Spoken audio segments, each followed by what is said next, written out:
चलिए बहुत बहुत धन्यवाद। ये मुन्नी कुमारी एंड पूजा कुमारी, ठीक है। अब चलिए, तो आइए मेरे प्रिय छात्रों एवं ग्रामवासी, आप लोगों ने जो हमें इतना प्यार मोहब्बत दिया, मैं इसका जीवन भर तक आप लोगों का कृतज्ञ रहूंगा, ठीक है। मैं इसको कभी भी नहीं भूल सकता हूँ। जितना आप लोगों ने मुझे प्यार दिया, ठीक है। तो ये आज बहुत खुशी की बात है कि आप लोग शिक्षक दिवस मनाए हैं। ये शिक्षक दिवस 1888 में खासकर सर्वपल्ली राधाकृष्णन जी, ठीक है, उन्हीं के जन्म दिवस पर यह दिवस मनाया जाता है। आप लोगों को मैं बताना चाहूंगा कि सर्वपल्ली राधाकृष्णन जो कि वो सिर्फ भारत में ही नहीं बल्कि पूरे विश्व में अपने ज्ञान का परचम लहराए। उनका ज्ञान विश्व के विद्यार्थी को दिया जाता है। प्रत्येक विद्यालय में आज के दिन में पूरे भारत में जो है शिक्षक दिवस मनाया जाता है। और मैं आपसे ये बताना चाहूंगा कि ज्ञान ही एक ऐसा बिंदु है जो आपको ऊंचा से ऊंचा महत्वाकांक्षा को पूरा करा सकता है। अपने महत्वाकांक्षा को पूरा करने के लिए आपको कठिन से कठिन मेहनत और लगन की आवश्यकता होती है। लगन तो बहुत करते हैं, लेकिन लगन का भी कुछ तरीका होता है। आप किस क्षेत्र में मेहनत कर रहे हैं, ये भी मैनेज रखता है।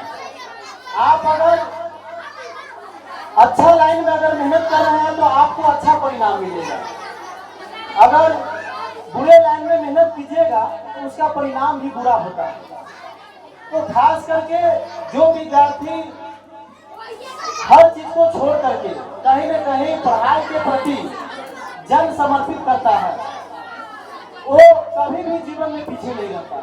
ये मेरे अपने जीवन का वसूल है और मैं इसे अपने बहुत नजदीकी से देखा हूँ, इसलिए मैं आप लोगों को बता रहा हूँ कि पढ़ाई ही एक ऐसा लाइन है जो कि आपको हर रास्ता दिखला सकता है। आप जहां भी पहुंचना चाह रहे हैं वहां आप पहुंच सकते हैं एक शिक्षा के माध्यम से। और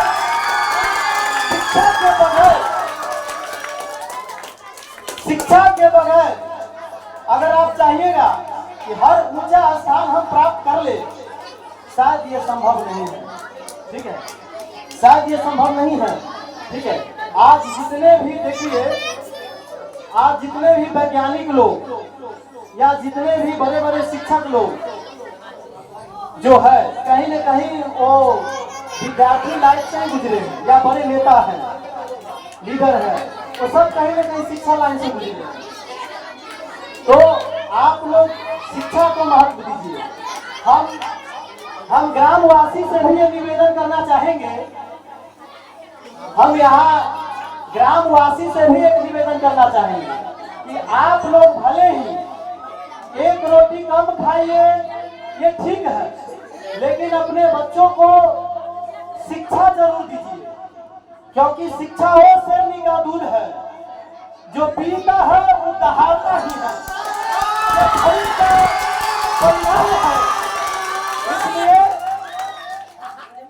मेरा जो है ग्रामवासी से सर्व निवेदन है कि आप लोग शिक्षा के प्रति जागरूक होइए।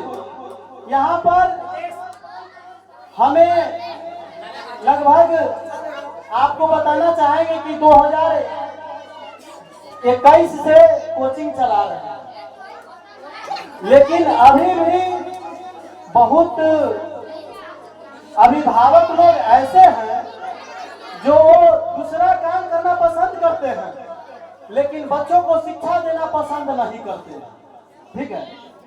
तो उन अभिभावकों से मेरा कहना है कि आपको शायद इस बात का ज्ञान अभी नहीं हो रहा है, लेकिन आपको एक लंबे समय के बाद इसका ज्ञान जरूर होगा। ठीक है, आप अपने खुद से सोचिए कि अगर आप एजुकेटेड नहीं हैं, आप अगर पढ़े लिखे नहीं हैं, तो आपके साथ कितना समस्या होता है।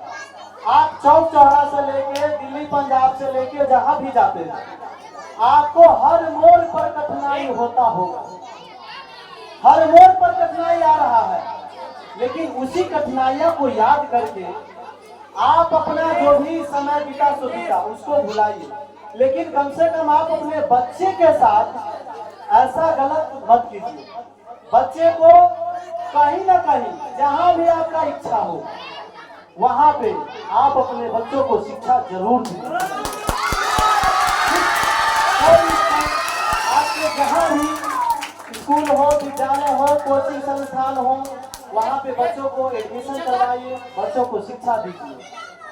ठीक है, तभी मेरा समाज एक शिक्षित समाज बन सकता है, एक सभ्य समाज मेरा स्थापित हो सकता है। आज मेरा देश पीछे होने का कारण बहुत सारा इसके पीछे कारण है, और सबसे बड़ी कारण कहिएगा तो वो कारण शिक्षा का है। हमारे समाज में शिक्षा के अभाव के कारण हम लोग हमेशा बटे हुए रहते हैं, और बटे हुए रहने के कारण हम लोगों का फायदा हमेशा विदेश वालों ने उठाया है।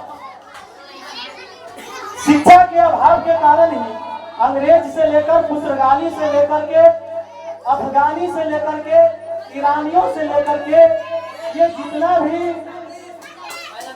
अंग्रेज लोग से लेकर के ये जितने लोग हैं, ये सब कहीं न कहीं हमारे अशिक्षा का फायदा उठाया है। अशिक्षा नहीं रहने के कारण ही हमें मूर्खों बनाया, हमारे ऊपर शासन किया। ठीक है, तो इन शासन से बचने के लिए शिक्षा बड़ी आवश्यक है। जब तक आपके अंदर शिक्षा नहीं आएगा तब तक आपके अंदर ज्ञान नहीं आ सकता। ठीक है, ज्ञान का मूल बिंदु शिक्षा ही है, शिक्षा का मूल बिंदु ज्ञान है।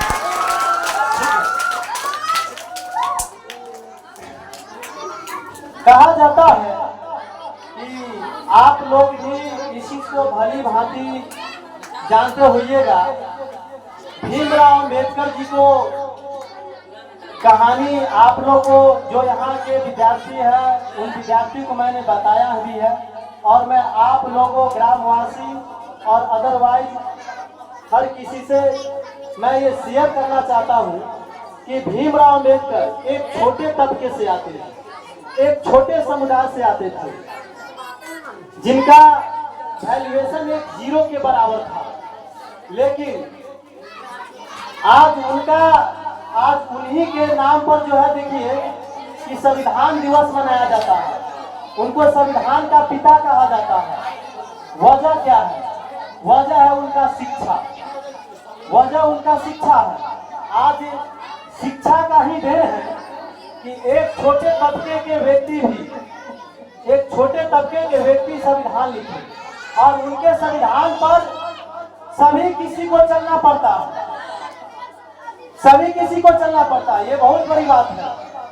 आप उनको से लेकर के रविंद्रनाथ टैगोर जी के नाम सुने होइएगा, जिसको अपना खाने के लिए 2 वक्त की रोटी नहीं था, लेकिन वो शिक्षा के माध्यम से बहुत बड़े देखे कि लेखक और कवि बने।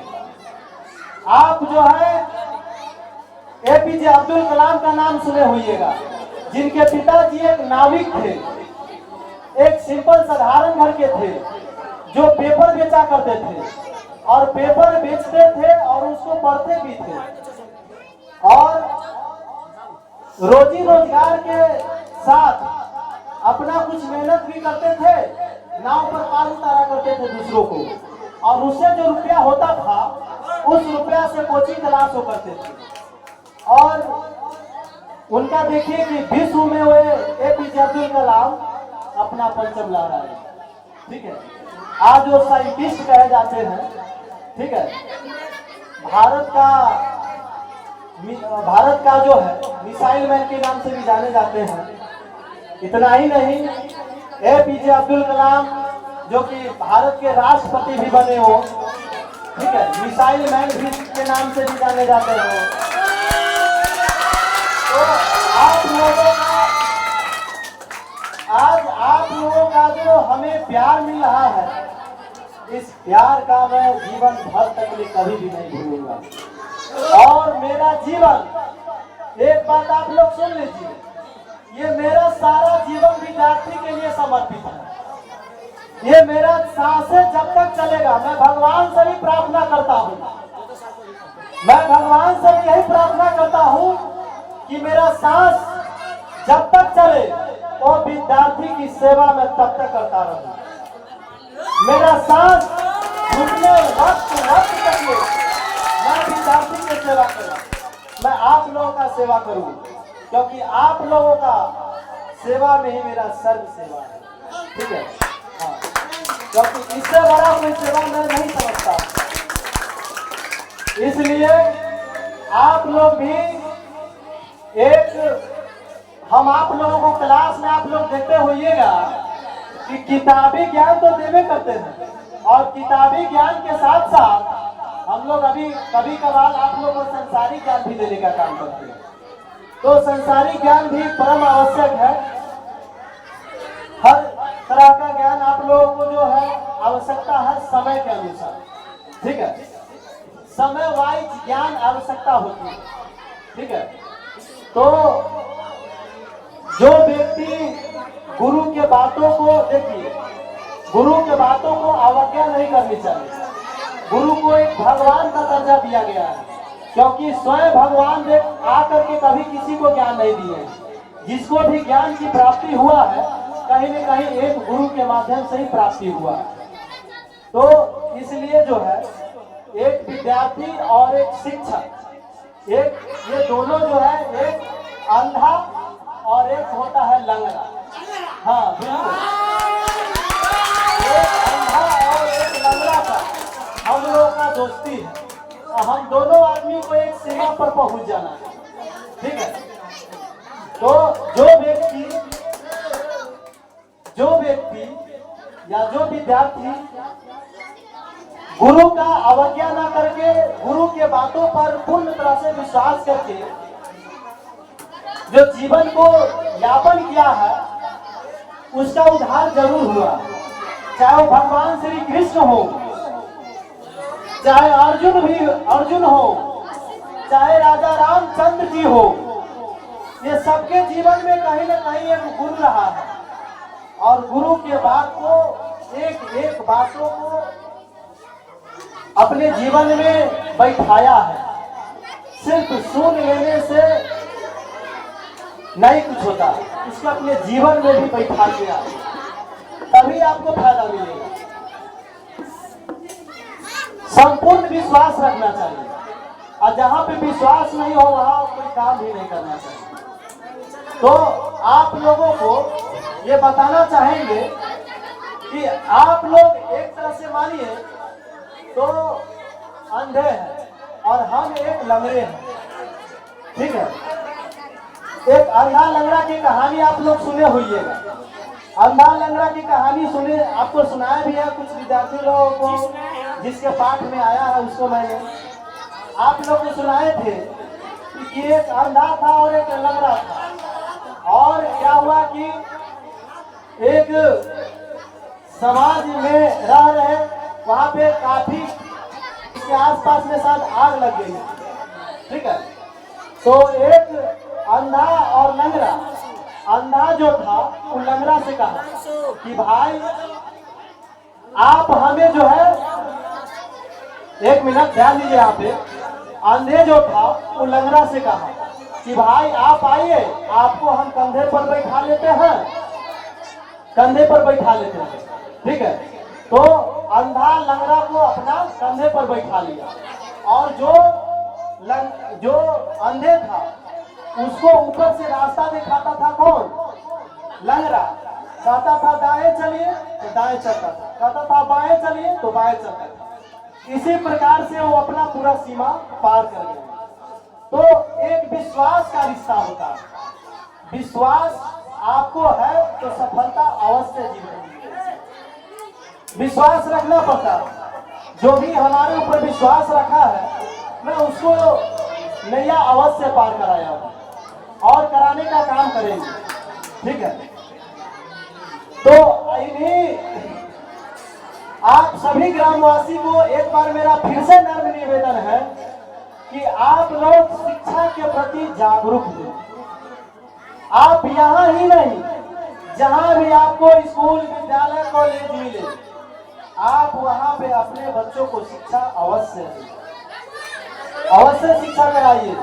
2 वक्त की रोटी भले ही कम खाइए मंजूर है, लेकिन शिक्षा अवश्य दीजिए।